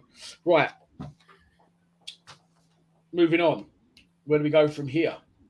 There's still a lot to talk about, and we're an hour and 7 minutes in. You ain't got to get anywhere anytime soon, have you? No, mate, only home, but it's all right. Oh. You are home, aren't you? Right. Yeah, don't answer that. Right, anyway. Right. Next up for us, let's take a look at our remaining fixtures. So I've got a few fixtures. I uploaded these in a massive fucking rush earlier. And maybe I haven't actually uploaded our fixtures. But next up is Birmingham. What I can tell you is this. Birmingham, our allocation has sold out. I wasn't going to be going because I've got to have an operation, get the little violin out. But it's my last consultation before that operation, and that is at 12 o'clock at Maidstone Hospital on Saturday. But I don't care if my bowel explodes again. I'm not going. I'm going to Birmingham. So I'm going to rearrange that. But Birmingham tickets have sold out. However, the club today, around 1,475 tickets were sold. The club have approached Birmingham to request more tickets, and that request has been accepted. So to the 75 people that have DM'd me across Instagram, Twitter, and actually phoned me on WhatsApp, I can't get you any tickets. I've got my 2, and I can't get you any more. But keep your eye on the Mill website tomorrow because more tickets will be made available. Right. Let's move on now to Birmingham's results. As we said, Lee Bowyer in charge. Not going well for them. They was doing well at the start of the season. Their last 5 results, which is what I always look at on the preview show, Swansea 0-0. It's quite small for my mince pies. Birmingham, West Brom beaten 1-0. Lost 2-0 to Forest. Lost 4-2 at home to Cov. It was actually 2-0 up in that game, weren't they? And then 6-1. They've shipped 12 goals in 3 games. I'm going to be in Birmingham calling Lee Bowyer big nose Cyril sneer slag and sticking my middle finger like this to Ryan Woods. And we're going to get 3 points. Is make sure. Birmingham? Eh? Is it a good time to be playing Birmingham for us? Lee Bowyer on the rocks. Listen, I'm not a big fan of Lee Bowyer. I see him quite regularly as he lives near me. He lives in Oxford. Oh, does he really? Yeah. So his wife is originally from Oxford. So as and when he comes down, he's I know where he lives, but I won't say where he lives. So I used to see him quite a bit coming down the road. But the thing is, though, Dan, looking at them results, other than that Blackpool loss, I can't remember. You see 0-0 against Swansea. You wouldn't say that was a bad result. A 1-0 win against West Brom. West Brom I don't know what's going on with them, but West Brom are still a strong side. I'd say that's a good result. Only 2-0 against high-flying, strong-scoring Nottingham Forest. And yeah, all right, the Coventry game. There's 2-0 up. Yeah, that's a little bit weird, but you know that Coventry on their day are a very, very good side. When they played us, they were all over the place, but they were running left, right. And you're right when you're saying that. When you say about, as we said, on their day, and anyone could beat anyone in this division, shout out to Alex S, who's just thrown that result at us. They tanked Luton 5-0 away earlier in the season. Who was that, Birmingham? Yeah, I remember that. It was on telly. Jesus. Yeah, so sixpence, Woods, what a... Complete that sentence, please, in the comments. Thank you. Go on, Ken.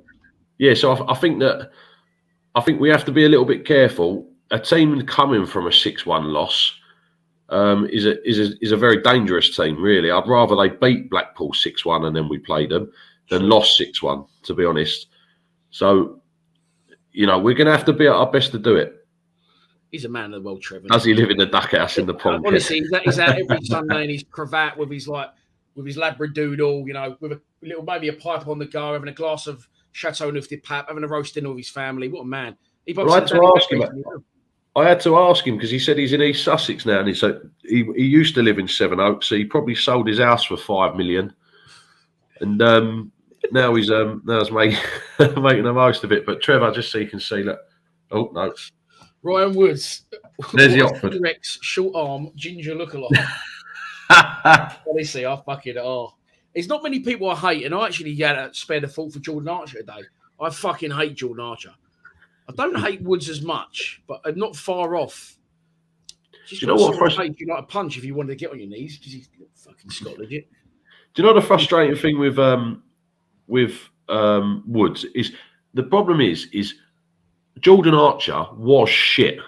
Oh, he was shit, right? But Ryan Woods technically is a good player, right? But whether or not I don't know whether it was his instructions or whether he just naturally. It looked like naturally he just sat back and done fuck all, and he's been making a living out of that ever since as well, by the looks of it. Yeah, look at this guy. Greetings from Greece, mate. Thanks for tuning in. If anyone can pronounce that name, I'll give him a free ticket to Birmingham away on Saturday. Right. So, bro. Yes.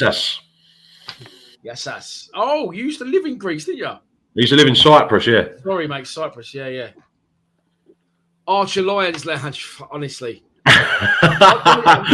This wasn't a possibility for me, but I say what was a possibility for me was an Ian Holloway Lions Lounge. I've got his number because I just thought it'd be a good something different, show both sides of the coin. There's no, and actually messaging me, he didn't come back to me, but I wouldn't even entertain this prick. I actually would and say, what was it like to get done for drink driving and just turn the camera off? Which was a better goalkeeper than Archer. Oh, someone. I'm losing it. Right. So Birmingham, Peterborough, and Bournemouth. Okay, that's our next 3 games. I asked this earlier before you was in the stream. Actually, I don't know where H is. H is low. He's singing lullabies, bedtime stories. How many points do you think we need for the remaining 3 games to? I know you don't think we're going to make it, so you may not reflect that in your points prediction. How many points do you think we need? Not you think we'll get. How many points do you think we'll need to make the playoffs? I think we need 6. I think we need 6. We're going to afford to lose 1 more. Well, I think that we need to beat Birmingham, and I think we need to beat Peterborough, and I think we need other results to go away. And by the way, listen, I know people think that I'm Mr. Negative all the time, and I obviously want us to get into the playoffs. I just don't think we will. Who's Sheffield United got? Well, it's lucky you should ask that, Kenny, because I was frantically making these graphics 10 minutes before the podcast was supposed to start. I've never edited so quick in my life. I was actually impressing myself. Anyway, are we looking for Sheffield United? Yeah. Oh, no, I've killed myself. Oh, no, I have got it. I can't find the Sheffield United fixtures. Hang on. I have got it. I'm going to quickly go into my downloads. And I definitely did it. That's a fact. I just need to find it in my downloads. Where is it? I can't find it. What a fucking idiot. Right.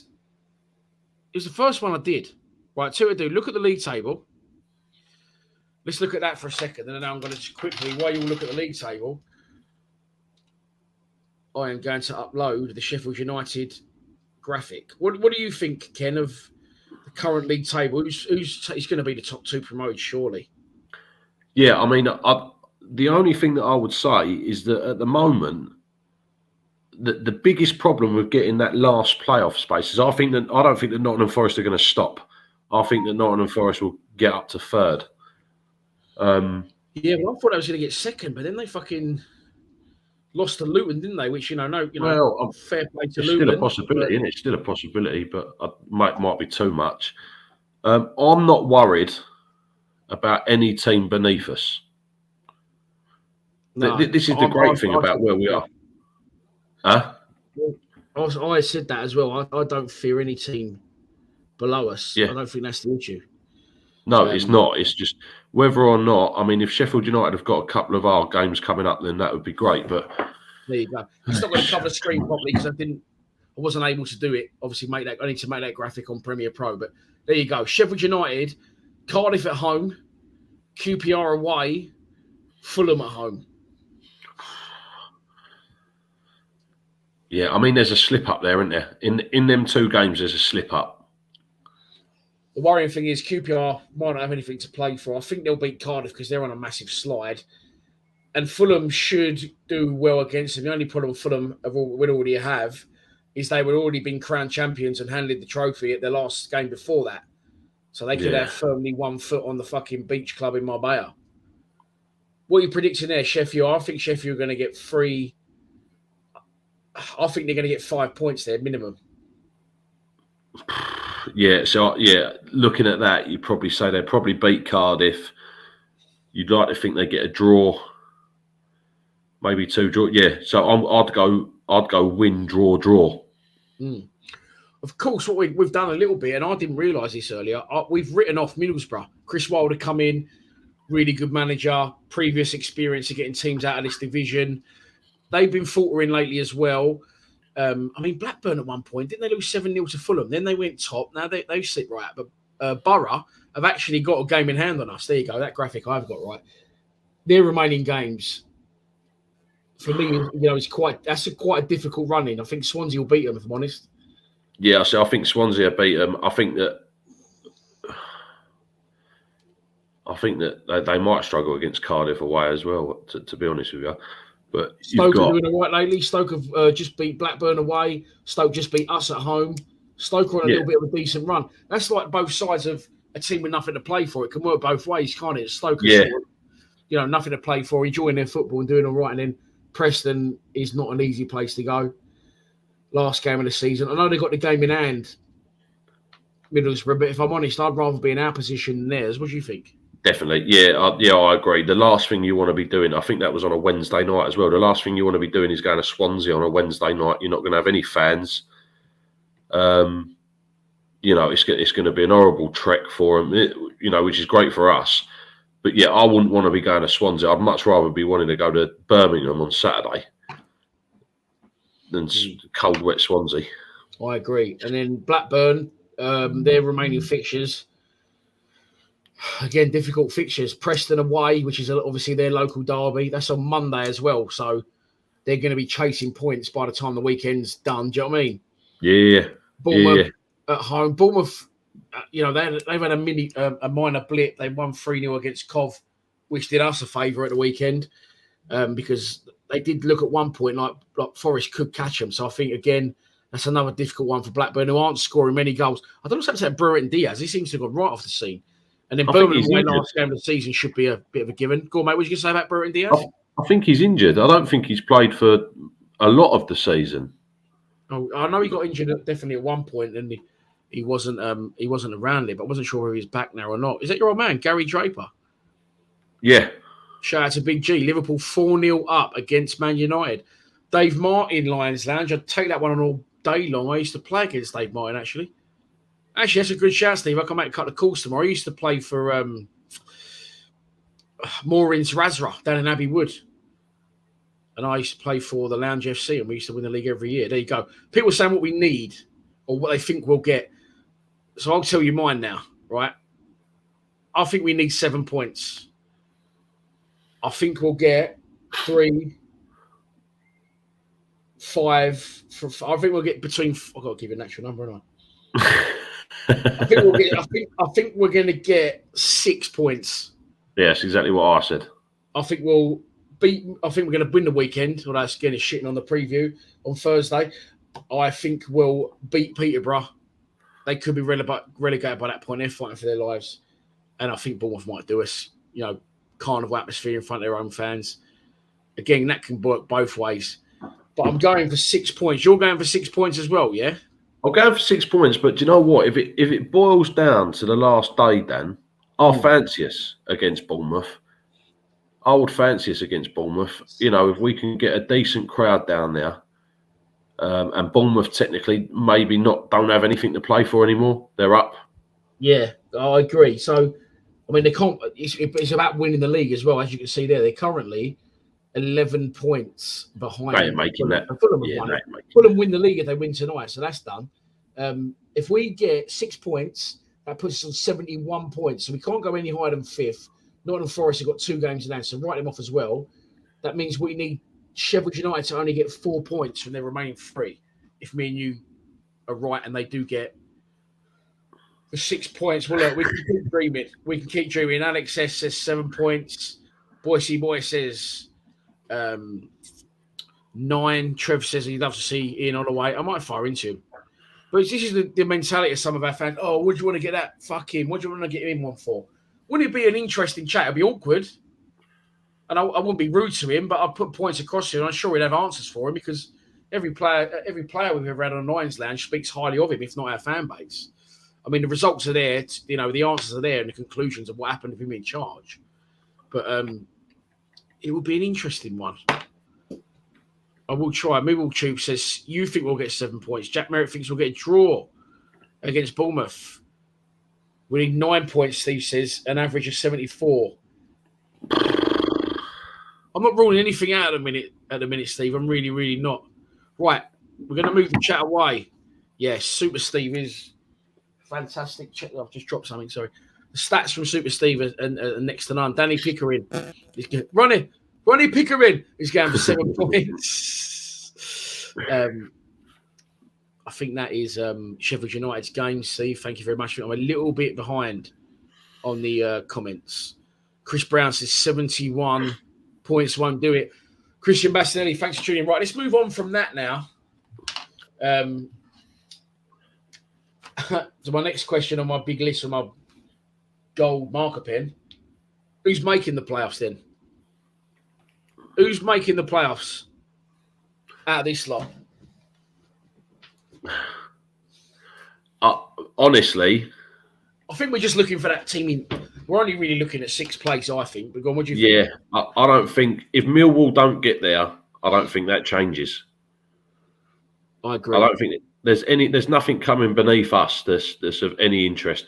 And you'd say Middlesbrough, and I watched Middlesbrough play Huddersfield. It was quite an exciting game actually, and Middlesbrough play quite exciting football. I just think they've got too much to do against some hard opposition. So if it's not us, it's Sheffield United. I think a full season next season for fucking Wilder, I think that could be a different story. But yeah, they've got a lot to do in a short space of time, haven't they? I think he came in, new manager mentality, and they had a good little purple patch. But now the reality's setting in a bit. At the end of the season's coming, so I agree with you there, Ken. I think if we're not making it, then get few. Do you know what would be great?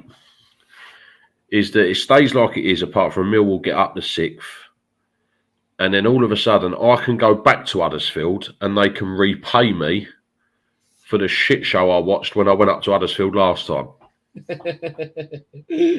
Oh dear. That'll always be etched in my memory. All I've got from that game is the seat that broke. Remember when he nearly took my little boy's head off in the ball? Yeah, it's about that far away. That much. He didn't even notice the phone. I think he was on his phone. So he brought that home. Right, playoffs in the comments. Who's going to make the playoffs? Who's going to make the playoffs? Trev, absolute legend. Thank you very much. That's come out of his ISAs and stocks and shares. That's it. It's my mate, Trev. It's not your mate, Dan. It's my mate. Oh, so, yeah, I feel bad now. I want him to be my mate again. Cheers, Trev. Thank you very much, mate. Alex S says, I agree that the 4 there now, if we don't make it, I think, yeah, I agree. Steve Morrison is Huddersfield, Luton, Forest, and Millwall. I think we're all in agreement here. Yeah. Jack's in on it. Jim Krakow, sixpence. Jim, I've got a question for you. Would you sacrifice the playoffs to have a 1-to-1 intimate meal with Volta Sampaio? Let me know. Oh, what? Volta Sampaio is a guy that comes in the live streams and he's random, but everyone loves him for some reason. No one more so than Jim Krakow, sixpence. And everyone's saying that's pretty much the same thing. Okay, everyone. So look at this. If that is okay, so now we're looking at this. Kenny, we've already said you think we won't make the plus, but if we do, we win it. Yeah. So it ends like that tomorrow. That's how the league table ends. Who's winning the semi-finals? What's the final there? So it'll be Forest in third against Millwall in 6 and Huddersfield v Luton. I'd fancy Forest. In that playoffs, I fancy Forest to go up. Yeah, if that's the playoff 4, everyone, who do you think's winning it? Yeah, I've got to be on it. As much as I'd love to say us. And you know what? Predominantly, it's never the team that finishes third either, is it? Oh, what? Sorry, what? Would that be with us in the playoffs? Yeah, so with us in the playoffs, that 4, who goes up, I think even with us in it, and I think we might do it now, I still think Forest go up. Yeah, see, I'm different to you. See, I don't think that we'll get in the playoffs, but if we do, I reckon we'll get Forest in the final. I reckon we'll do them. Right, so this is what I want everyone to, this is the scenario. This is the final 4, yeah? 46 games gone, season's done. Steve Morrison's been sacked by Cardiff, and now he's just predicting the playoffs. Huddersfield, Luton, Forest, and Millwall. If that's the final 4, who wins the playoffs? With our Millwall cap on, we may say Millwall. I still think, if I'm honest, Forest. As much as it pains me to say. Let me know in the comments. Right. 2 more things on the longest agenda ever.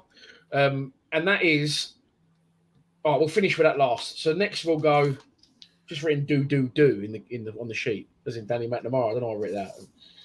Right, we're going to talk now about a comment that Steve Morrison put in earlier, which is one that I'd already written down.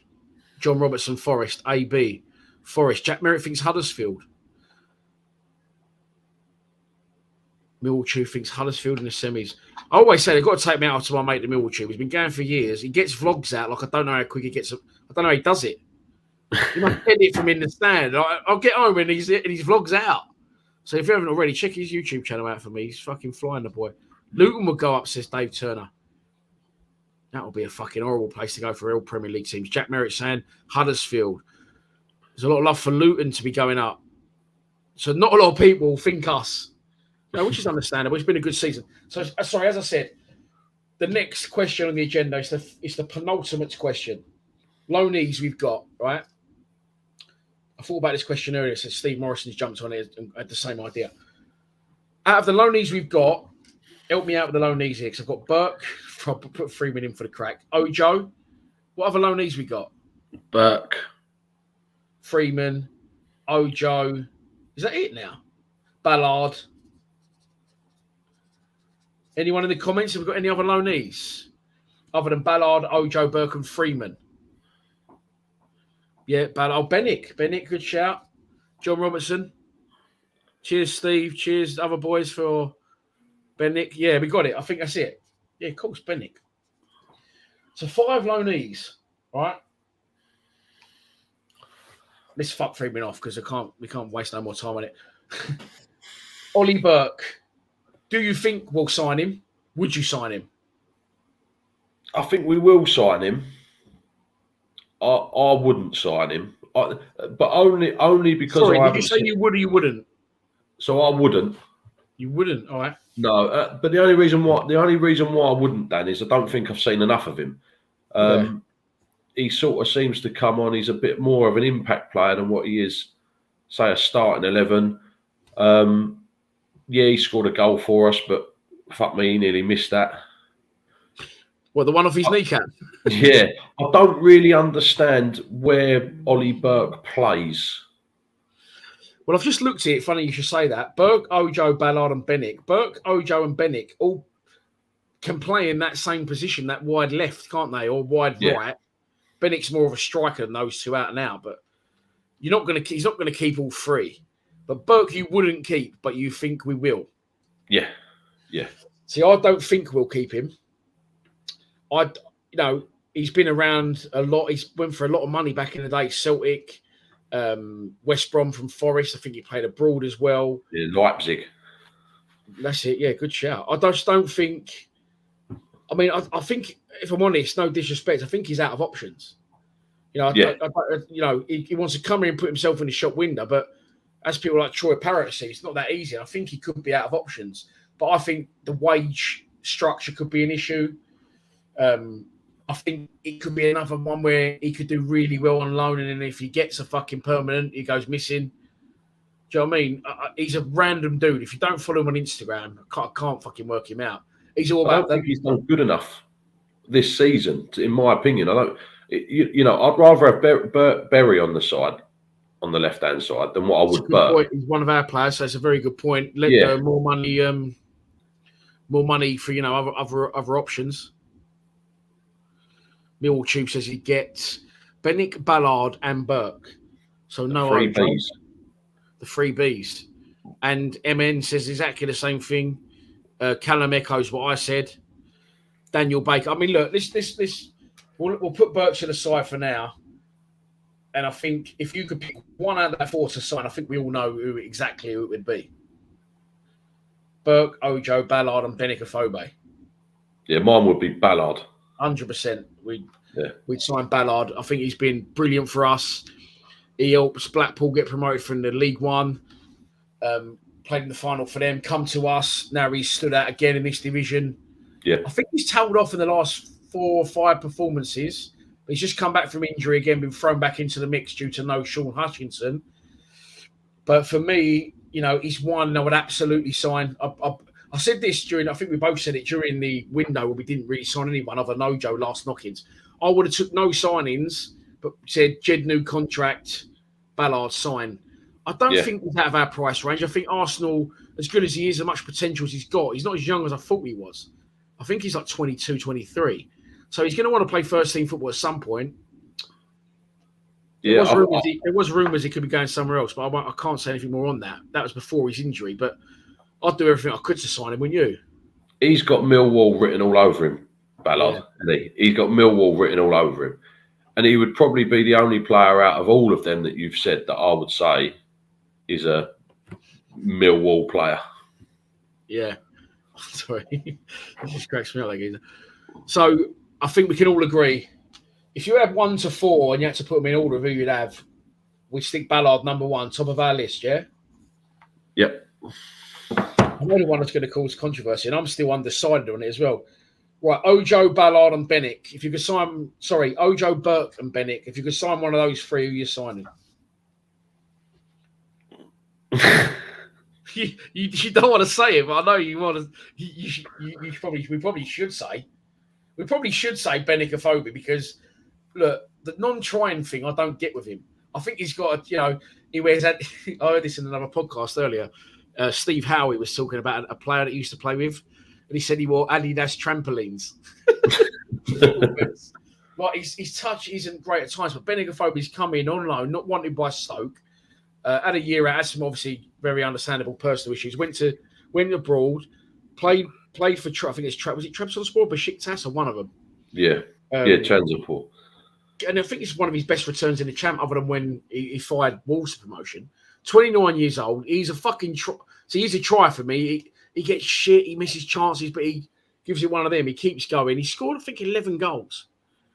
And I think honestly, not only could he be worth a punt, I think it's one we'll take. And you've got to ask yourself again, if we don't sign him, who are we going to get instead? We're going to take a chance on someone else, and that goal sits up. It worked. Yeah, It works for us. He scored 11 goals. It is difficult because when if you turn around and say, right, well, you've got the choice of taking a risk with somebody else, or you sign Bennett-Afobe, I would probably rather sign Bennett-Afobe on the basis of you know exactly what you're going to get from him. However, I think that Bennett-Afobe thinks that he is far better than Millwall. In my opinion, that's how I feel. You think Bennett's better? I think Bennett-Afobe thinks he is better than Millwall. All right. In my opinion, I think he's come here for his football, and I honestly think that Afobe will be happy to get back to Stoke. Why do you think that? I just like I look when you look at the way he plays. The way he plays is so completely different to the way that Millwall play. There's so many times he makes runs, and no one, our midfielders and our wingers, they can't figure him out on what he's going to be doing. Yeah, it's a good point, that, because I think I've seen it at Luton. He sort of spun off his man, and someone else went fucking hell, Afobe, and he went like that. Now I'm a strong believer. I've always said this, going back to Lee Gregory, as hard as he worked, I want my strikers not to be lazy, but I think Afobe's conserving his energy to make the right runs. I don't think he's lazy. It's really weird. It's really weird, right? So we had a little bit of a situation on Saturday actually, where he come running into the box. He's doing all this magic with his feet, and he looks really good. And I don't know whether you remember, he done it at QPR away, the first game of the season, and he literally tricked his way all the way across the box, didn't he? And you're like, fuck me, we got a player here. We got an absolute baller here, and I think that's the problem, is you see glimpses of some absolute excellence, and someone's put in the comments, and I make you right. If he scored every single opportunity, he wouldn't be at Millwall. And that's a good point. And also another good point is that right there, it's not just the single player, it's the partnership, isn't it? And they really have struck one up. Well, yeah. The most clinical one since Morrison and Gregory. I know it's not been that long. Callum, April Fools is over, mate. John Daddy with Arsenal's gone on a permanent to Bolton. He won't be coming back, thank fuck. There's Michael Heisman saying that AB doesn't agree with you. Someone else saying you're wrong. I don't know I don't know on what point you're wrong, but yeah, look, the Afobe one we knew would cause a stir, would cause discussion. I think we should take a punt on him now. The more I think about it, and I think we will. And for the facts, only because look, he scored 11 goals. It's not a bad return for someone you took a chance on that wasn't at the club. He has still got a year to run on his contract. He's still got a year to run on his contract. So what, Stoke? But Stoke. So we'll have to buy him. And now that fucking thing's coming, yeah, Dave Turner says he stays guaranteed. But yeah, it'll now cost us money when they won't just go, go on and we'll cancel your contract. If he'd have played at Millwall this season and scored 4, but how do you think Stoke fans are feeling about this? He's come to Millwall, they finished well below us in the table, and he's scoring a lot of goals. You'd be frustrated if he was a Stoke fan, surely. Yeah, again, it's a difficult thing. The problem is I don't dislike Afobe. I don't dislike him. I just think that some of the things that he does is absolutely ridiculous. But then the problem is that he always seems to prove me wrong, because I don't know, it was the other game when he scored 2, and I'm in the group chat absolutely slagging him off. Yeah, I'm doing my nut about him. It's not just you, mate. At Reading, people were fucking hammering him at Reading. At Luton, he was getting absolutely crucified. He has got character that he just don't let it affect him. He fucking pulls his head and he carries on, and his record speaks for himself, rightly or wrongly. Yeah. But that's it. But again, his job is to keep himself. He is a professional footballer. He's been about the block now, and he knows what he's doing. But yeah, like I say, I was absolutely slagging him off. But then all of a sudden, he went and banged in 2 goals and made me look stupid. So what do I know? I don't know nothing. I'm just a Millwall fan that goes and watches my football team. Yeah. Jumps on a YouTube video. John Robertson says, "What about Hayden? If we went on this YouTube channel, he's right every single time. It'd be quite boring, wouldn't it? What about Hayden Muller rather than Ballard? Yeah, Hayden Muller's a great player. Didn't work out for him at St Johnstone. Again, I like the idea of it, but it doesn't seem to be really favoured, does he? John Gouton's going down a good route. Tom Lawrence, of course, Derby relegated now. I think Love he's out Tom of contract Lawrence. in the summer.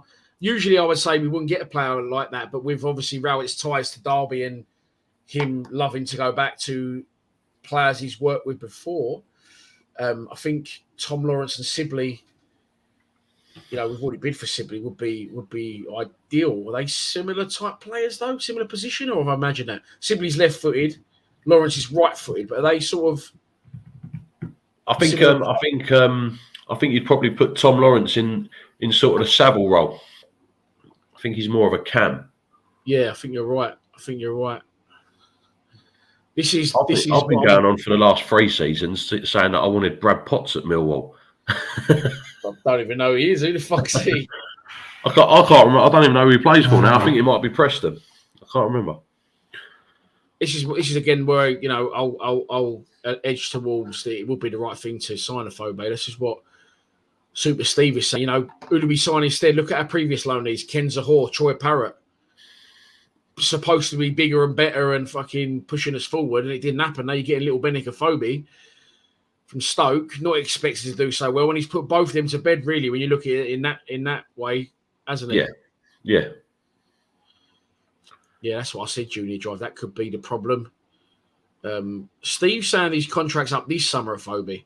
Other people have said next season, but I'm not going to doubt Stato Steve for a minute. Tom Lawrence, people jumping on that. Mason Bennett, mate, fucking hell, forgot about him. Mason Bennett's in that bracket with Ojo, Burke, Bennett, Bury, and Jed, and Mahoney, who's now leaving the club. They all play the same sort of position, don't they? Yeah, and it's good that you can almost switch it up a little bit. And I don't know. Yeah, I mean, listen, if you had a fit Mason Bennett and you could guarantee he was going to stay fit all summer and all season, I'd have him without a shadow of a doubt over a Phobe, in my opinion. But a Mason Bennett's never going to be fit. You can't have him as a. And let's be honest, for all the slagging off that we've done to a Phobe, he had to hold the fort for a little while as well, didn't he? Didn't we have pretty much everyone out injured? He was on his own. I think he was. I think he was injured as well, but still playing. Yeah. Right, that's that chat done. So if we're going to go 1 to 4, who would you sign? You got. Top of the list, Ballard. Second, who you putting in at Bennett, Ojo, and Burke? Bennett. Third, Ojo. And fourth, Burke. Yeah. See, we ain't actually discussed Ojo. We discussed the other 3. I would go Ballard, Bennett. You got to go Bennett. Ballard and Bennett. They're both proven in our team. Burke and Ojo. I don't know. Ojo for me weren't doing it, and 20. I think like 25, 26, maybe 24. I don't know. But been at Liverpool for like 10 years. Always goes out on loan, but never leaves. He must have got like a 15-year contract when he was 10 or so. Can't work it out. But for Ojo, weren't working for me. But then we started playing that 10. I remember Bristol City away in particular. He was really fucking strong, and he started. He found his position. But then he's been out. Fair play. He stayed and done his rehab. At Mill, I think that might have been he might have driven up to Liverpool and I was like, no, mate, you can't come in here. So I got back down there. But not having you back here again. It's exactly. I've got a contract in 2029. But the way he's like, he's not been mentioned now for us. He's not been getting on the bench. That's again, testament to Tyler Bury, Bennett before he was injured. But Ojo, I don't know. I think it'd be another one that. Sorry, if mate. you asked me, like after his first 10 games, I would have said absolutely not. But the 3 or 4 before he got injured, probably available on a free. No, I don't know. What do you think, Ojo? Yeah, I'd have him. To be fair, I don't know. I was gonna say I'll put him. I would definitely sign Ojo. The only reason why I'd sign Ojo, I'll tell you what. If you had a look at his assists compared to Ollie Burke's, they've probably played the same sort of minutes this season. Ojo would probably be ahead. Ojo's very good at attracting a foul, which then makes free kicks for us, which creates set-piece opportunities, which we're quite good at. And I think that you'll probably find at some point Ojo will probably be playing in the Premier League, or if not at the top end of the Championship, like a Burnley, a Southampton, something like that, because he just looks so calm on the ball, and he's completely different to anything that we're used to as a winger, because we're used to frantic wingers. Yeah. Jed Wallace is a perfect opportunity. He knocks it past the player and flies past them, but Ojo's got a bit of class about him. And when we played Palace, he looked Someone a else different class. Yeah, different class to anything that we had on the pitch, because he had a bit more time. Yeah, Charlie Harrison, Burke's speed. Burke is a big old lump. He don't look like he should be quick, but he is quick. Ojo, people saying like reminds me of Onyedinma Dimba. When Ojo came good is when Rowett started playing a 10. Now we're having success without that 10. I think that's why he's not come back in at any point. Yeah. I don't know. I just got a feeling it might not work out for him. I don't think that. I think he could end up in League One if I'm honest. But I do like him, but I've not seen enough of him, and I don't think it's going to be very interesting to see what happens in the summer. Put it that way, to see where he goes. You're saying he's calm on the ball. I really agree on that. He buys himself time on the ball, similar to how Sean Williams did, but going forward, very composed and not in a rush to go at pace past people. Go past people without pace with a trick. Conor Mahoney's the same, but doesn't really affect football matches or doesn't get a look in. And I feel that was a writing on the wall for Mahoney as well, because obviously they brought Ojo in. I was like, wow, we got Mahoney sort of thing. But I like him, but I don't know if we've seen enough of him. Yes, Colbo Lane says Rowett's 5-3-2 doesn't quite suit Ojo. Ojo, oh no. So if you went with Ballard top of the list, Bennett second, Ojo third, and Burke fourth, I'd probably stick with that list, but switch Burke for Ojo. Which I don't know. I'm undecided on both really. I don't suppose we're going to get the opportunity to see a lot of them, are we now? Because it's going to be that's going to be done. They're going to go back.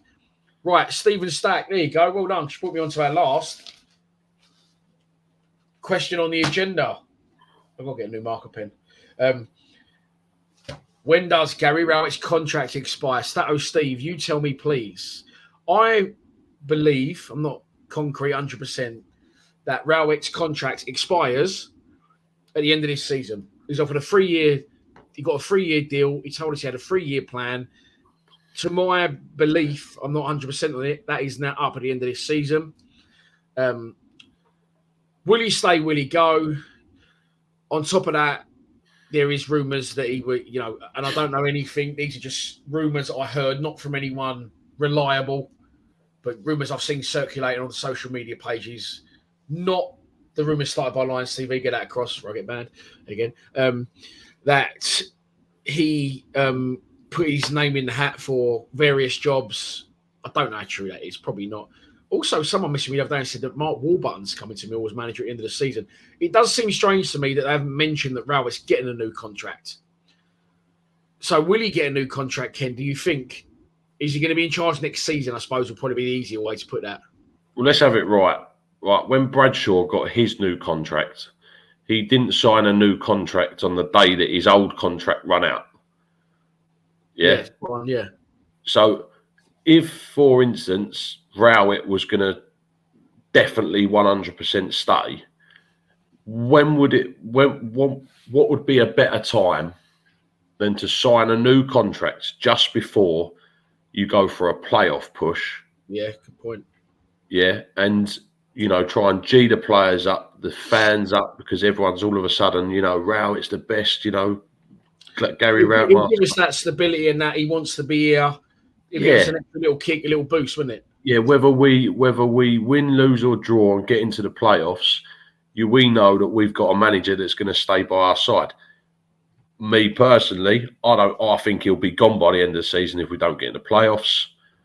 And I've always said this, and that sounds horrible. I don't think he gives a shit. It's all about Gary Rowett, and I think that if there's something better out there, for instance, that West Brom job's probably looking really tidy at the moment. Yeah, that would suit him down to the ground. He has, whether we like him, whether we don't, whether we think he should be in charge, or whether we don't. He is definitely, maybe not directly or indirectly, he's done well recently, and he has, whether he wants it or not, he's put himself in the shop window, isn't he? Yeah, definitely. Yeah. He's done exactly what he's needed to do for Rowett. Don't get me wrong, he's done it for Millwall as well. But like I say, Gary Rowett has never been a loyal manager to anybody. and he has quite quickly decided to leave on numerous occasions in numerous clubs, has he not? So I don't expect him to be here next season unless we get in the playoffs and we get promoted. Then of course Gary Rowett would come to the Premiership with Millwall. But in my opinion, the only reason why I'd do that is because that would make Gary Rowett's profile bigger. I think, like, listen, you know, we all know that how I felt about him, but I find it remarkable in a way that people are saying what they're saying in the comments, but in another way, I understand it. How he's still getting so much, like, you know, non-favourable press from our fan base when he shouldn't be because of where we are, but he still is, and I can't believe it, but in a way I can. Do you know what I mean? Yeah, It's hard to explain. He's very. I think what it is that he's, and this is why maybe potentially he's sort of been successful near the end of the season, but he's a reserved guy. Us as fans, we're not reserved people, you know, and we don't expect reserved play. So the problem is regardless of how well he's done for us, there's going to be a lot of people out there that still ain't going to like it. You know, we could get promoted. There's still going to be people that are going to turn around and go, yeah, but what a shit season it was for watching. Jesus. You know, you're always going early on, but I don't think it is. I think it's been really exciting recently. I think we've been creating a lot of chances. Yeah. Why do you say he's a reserved guy? Because I thought this earlier to myself. He seems to be saying, and maybe I'm reading it wrong. You know, I do check the social media pages, but not to a massive extent. He seems to be saying less, which is not a bad thing because he's getting results. Yeah. But maybe it's because we're getting results. He's not coming out of excuses. But I don't know. I remember at points, like, you know, when he blamed the players for, I haven't got the players I need and blah, blah. But lately, it may be because we're on a better run. It may be nothing untoward about it. But you just said something which I've been thinking he's quite a reserved character. He doesn't seem to be saying a lot lately. I'm not saying that's a bad thing because we're getting the results. Maybe that's why he's not. But he definitely, to me, it seems that way. Well, it's quite frustrating, actually, because when we were losing and we were all sitting there looking, going, hang on a minute, he should have done this, he should have done that. He's straight away on that camera, isn't he, blaming his midfield or blaming his defence or blaming anybody, blaming his mum, whoever it was, you know, because we didn't get a result. But he never turned around and went, look, I've got it wrong. So at the moment, he hasn't got anybody to play. And again, because Gary Rowett's profile's going up, he hasn't got to do anything. I don't think there's long. I mean, I think he's not done anything. Obviously, we're getting results. I mean, I'm giving him credit for that. Some people saying we're doing well in spite of him, and someone's not 100%. That he gets credit for us. It's not the story of our season. I mean, but the stats don't lie. Over the course of the season, we are where we are. Yeah, but the thing is, though, Dan, is I said this last podcast, and I'll say it again, right? We might get in the playoffs this season, right? But the fact of the matter is that we should be in the playoffs this season. And in my opinion, I said it all along, and don't get me wrong, because it is a bit of a Gary Rowett team now. But if we had them players in our squad and Neil Harris in charge, we would be in the playoffs this season. I think, you know, I do believe the injuries helped him. I know that sounds stupid, but I don't think he wasn't given a choice at points to play who he had to play. I mean, look, he brought Bury back in yesterday and he was electric. Bury was really good against QPR because he had to play another derby away. But then when he got his other options back, he sort of dropped Bury out of it a little bit. Maybe there's, you know, stuff going on behind the scenes we don't know about. But I don't know. We're not the only ones saying this, is what I'm saying. I'm not saying Rowett out. I'm not saying that. I'm not making it a Rowett bashing show. I'm just showing the comments that people are saying. And I'm saying it's remarkable, rightly or wrongly, that people were saying. A lot of people were saying Sean Dyche.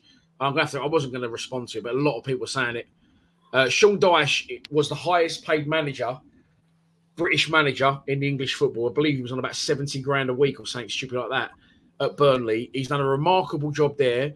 Never in a million years will he come and manage Millwall. Sorry to burst everyone's bubble, but he's way out of our league managerial. He'll get another job in the Premier League, bigger than Burnley, I believe, as well. He's not. It's not happening, Sean Dyche. It's a dead argument, unfortunately. But yeah, wouldn't say no to it. Would not say no to it. Michael Heisman agrees with you, Ken. He says we should easily make the top 4. Right. I think that's all the business attended to. Don't happen to H. He's fucking snoring, listening to Bar Black Sheep somewhere. In his spare room. In the spare room, yeah. Right. Thanks for tuning in, everyone. The post-match for Hull is up. That's your live stream. The last 6 games covered. Thanks for joining us, Ken. Thanks for having us. Barber Lions Lounge will be up on Patreon tomorrow. And I am holding back the Lions Lounges now until the summer. They'll get released over the summer when the weeks there's no games on to give us some content. And we'll be back for Thursday for a preview for Birmingham away Saturday. We're beating Birmingham, Ken. 100%. What do you reckon the score's going to be? Convincingly, I'm probably going to go 3-0. Mate, it's going to be absolute carnage. Thank you very much for the comments, for the subscriptions, for the donations. And yeah, cheers, Ken. Thanks for tuning in, everyone. Please subscribe to Lions TV. Come on, you Lions! Man!